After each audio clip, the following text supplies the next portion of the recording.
দেশের অন্যতম শীর্ষ শুটার কামরুন নাহার কলির নিষেধাজ্ঞা বহাল রেখেছে শুটিং স্পোর্ট ফেডারেশন। সম্ভাবনাময় শুটার হলেও ফেডারেশন কর্তাদের আক্রোশের শিকার হওয়ার দাবি তার। রেঞ্জে ফিরতে ক্রীড়া প্রতিমন্ত্রীর হস্তক্ষেপ কামনা করেছেন এই rifle shooter.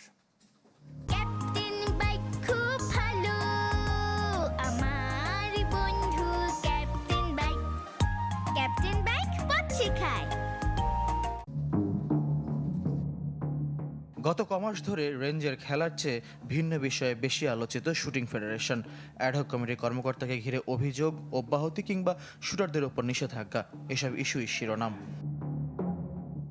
Rifle shooter Kamrun Nahar কলি 1 বছরের নিষেধাজ্ঞায় ফেব্রুয়ারি থেকে দেশ সেরা র্যাঙ্কিং, আন্তর্জাতিক অলিম্পিক কমিটির বৃত্তি, দেশ বিদেশের সাফল্য আর সম্ভাবনা ছাপিয়ে তাকে শুটিং থেকে বাইরে রেখেছে ফেডারেশন। কলির দাবি, নিষেধাজ্ঞার আগে তার কোনো অভিযোগ নিয়ে কখনো সতর্কতার চিঠি পাননি। অব্যাহতিপ্রাপ্ত যুগ্ম সম্পাদক GM হায়দারের অনিয়ম তুলে ধরায় তার উপর প্রতিশোধ নিয়েছে বর্তমান কমিটি। ফেডারেশন বলছে, সাম্প্রতিক নির্বাহী সভায় কলি নিষেধাজ্ঞা বহাল রাখার নতুন সিদ্ধান্ত হয়েছে, গুরুতর অভিযোগ তার বিরুদ্ধে। অলিম্পিকের বৃত্তি এবং আমার যে কন্ট্রাকচুয়াল ভাবে আমি নৌবাহিনীর সাথে আছি, সেই দুটোই বলবো যে হুমকির পথে, ধ্বংসের পথে, কারণ দীর্ঘ সময় হয়ে গেছে আমি প্র্যাকটিসে নেই।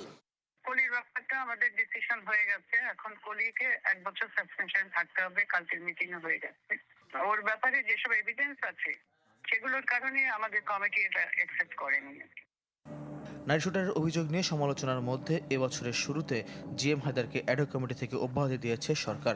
তার বিরুদ্ধে মন্ত্রণালয়ের তদন্ত কমিটির কার্যক্রম চলমান। এ প্রেক্ষিতে কলি ফেডারেশন বা রেঞ্জে যেতে পারছেন না, কিন্তু ফেডারেশনে এখনও GM হায়দারের যাতায়াত রয়েছে।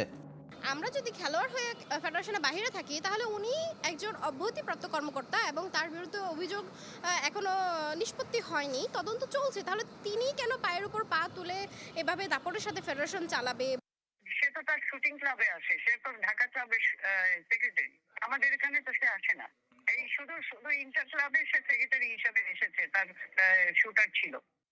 বেশি নৌবাহিনী দাঁড়ায়। কলির শুটিংয়ে ফেরায় আরেক বাধা, অন্তর্বর্তী সরকারের সময় গঠিত মন্ত্রণালয়ের তদন্ত কমিটির কার্যক্রম নিষ্পত্তি না হওয়া। উদ্ভূত পরিস্থিতিতে ক্রীড়া প্রতিমন্ত্রীর হস্তক্ষেপ কামনা করেছেন কামরুন নাহার কলি। আমিনুল হকের কাছে আবেদনও করেছেন। আমি ডিরেক্ট আমিনুল ভাইয়ের কাছে একটা রিকোয়েস্ট করতে চাই, যাতে উনি নিজেই ব্যাপারটা একটু সহনশীল হয়ে দেখেন। যথেষ্ট বয়স্ক ফয়জুল ইসলাম, চ্যানেল 24, ঢাকা। ব্যাপার নেই সেক্ষেত্রে